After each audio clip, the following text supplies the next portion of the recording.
name is Alyssa Johnson. I am going to be talking about the opioid epidemic and crisis and who is to blame for it. So I ask you to rate your pain on a scale 1 to 10. Now I'm sure if I ask for your questions, I would get so many answers because pain is subjective. The people's pain tolerances and what people deem as extreme pain, little pain, is very polarized.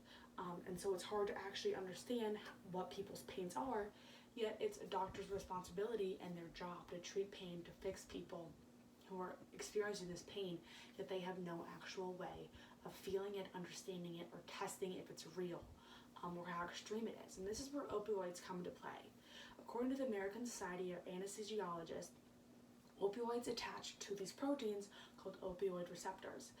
They are located at the end of the nerve cells in the brain, spinal cord, in the gut, and other parts of the body. And when this occurs, the opioids block pain messages sent from the body through the spinal cord through the brain.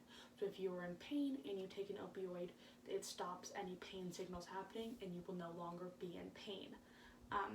Opioids are prescribed by doctors in many different situations, from if you go in with chronic headaches, chronic backaches, if you prior to or after surgery, a lot of people who pain associated with cancer, many varieties of situations where you could be prescribed these. Now from the outside, opioids seem to be very, very helpful. They work. People who are in pain and they take them, they're no longer in pain anymore, which is a great thing. Yet anything that is deemed a painkiller or removes someone's pain,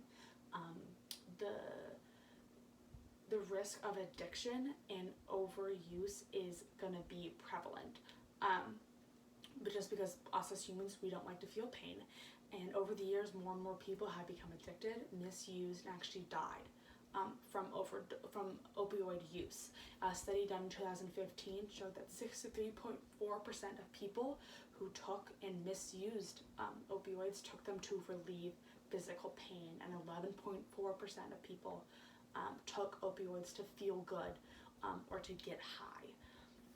Another study done in 2018 showed that 47,600 people died due to opioid overdose. That is 128 people per minute. Now, when you go into these doctors and you get prescribed the opioids, you only have a certain amount in a prescription. So if your doctor refuses to refill that, and refuses to up your dosage, or you need something stronger to take away that pain, people turn to buying them illegally or to heroin. And the reason they turn to heroin is because prescription opioids and heroin have very, very similar chemical makeups. They're also just as addictive or even more addictive. And 80% of heroin users actually started using prescription opioids before turning to heroin.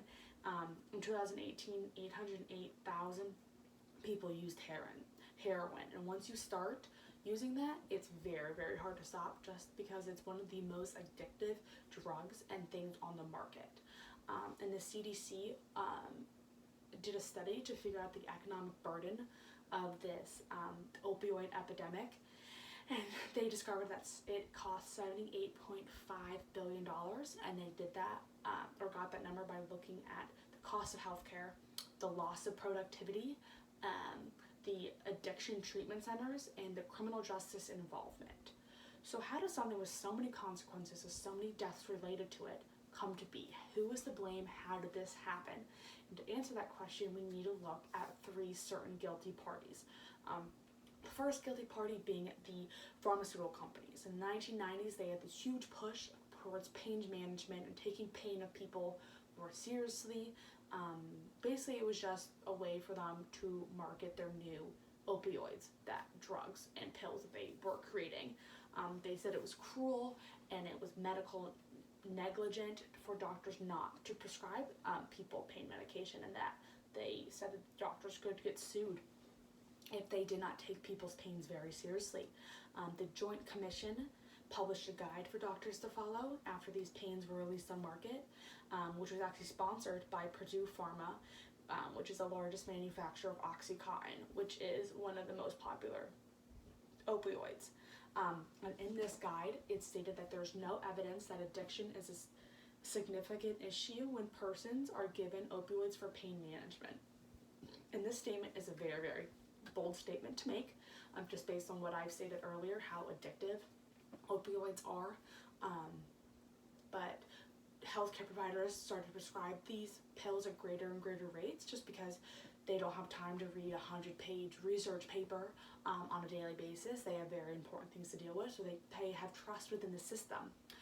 But as they started to prescribe more opioids, it took a couple months and years to really see the impact and how extremely addictive these things are, and it created a nationwide crisis. And when people take these opioids, your brain starts to crave more and more, and you cannot function normally without them. So when you do run out of them, or you can't afford to get any more, you have to pick the thing. It's where, do you go through the painful withdrawal, or do you find another way to get them illegally? The second guilty party are the healthcare providers and the doctors themselves. A lot of people blame them because they're the people who are actually writing these prescriptions. No one's holding a gun to their head. The pharmaceutical companies aren't forcing them to prescribe these medicines. Yeah, they're saying you should, but no one's forcing the doctors to.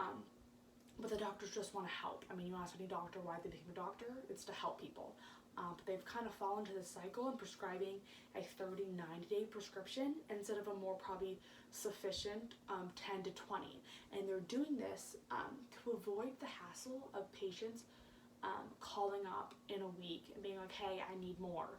Or them going to the pharmacies and the pharmacies calling the doctor and being like, hey, I need access to their medical records. I mean, it takes a lot of unneeded time to do that, so they prescribe more. But according to Mayo Clinic, the longer you take an opioid, the more your tolerance to them will increase. And the original dosage that you were previously taken won't have the same feeling or pain management as before.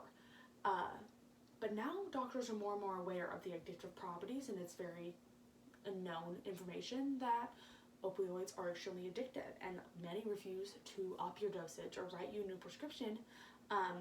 Yet not all doctors are good, because some still prescribe them at alarming rates under the table through cash transactions, so they cannot be tracked. And that kind of leads me to my third guilty party,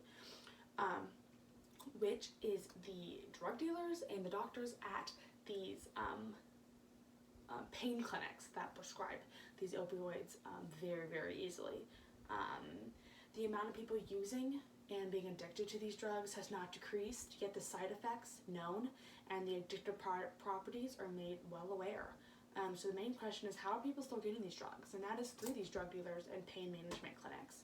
A 4-year-long research study showed and investigated how dealers got their supply and how do they get these prescriptions.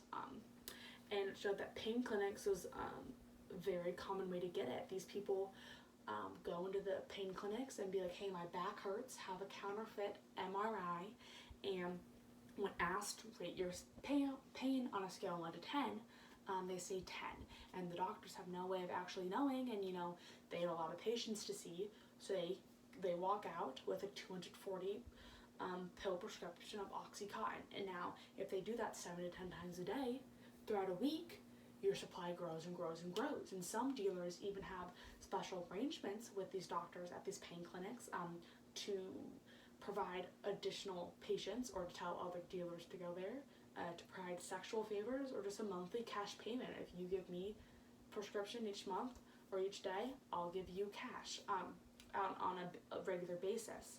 Another way to do this is through sponsorship, and this is kind of a more efficient way, in my opinion, is where large drug dealers either get anywhere between 1 to 25 people, and they pay for their counterfeit MRI, which is about $100 to $300 one-time fee, any transportation costs, and the cost to fill the prescription of these people.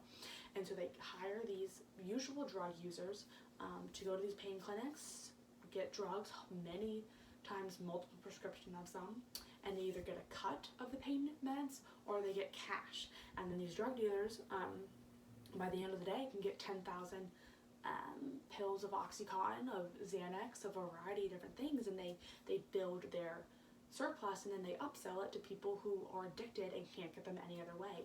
So this is an issue from the streets all the way up to these large pharmaceutical companies. It's a very large issue that encompasses many, many different parties. So the questions I leave you with is who do you think caused this? Who is the main person to blame? Do you think it's a mutually exclusive issue, or are all parties at fault, and do you think they've all kind of played off each other and each other's issues? What would be the best way to fix this? What would be your plan of action? Do you think that this is a more of a governmental, logistic law issue, or is this a societal issue that we need to bring to the people and bring awareness with? Thank you.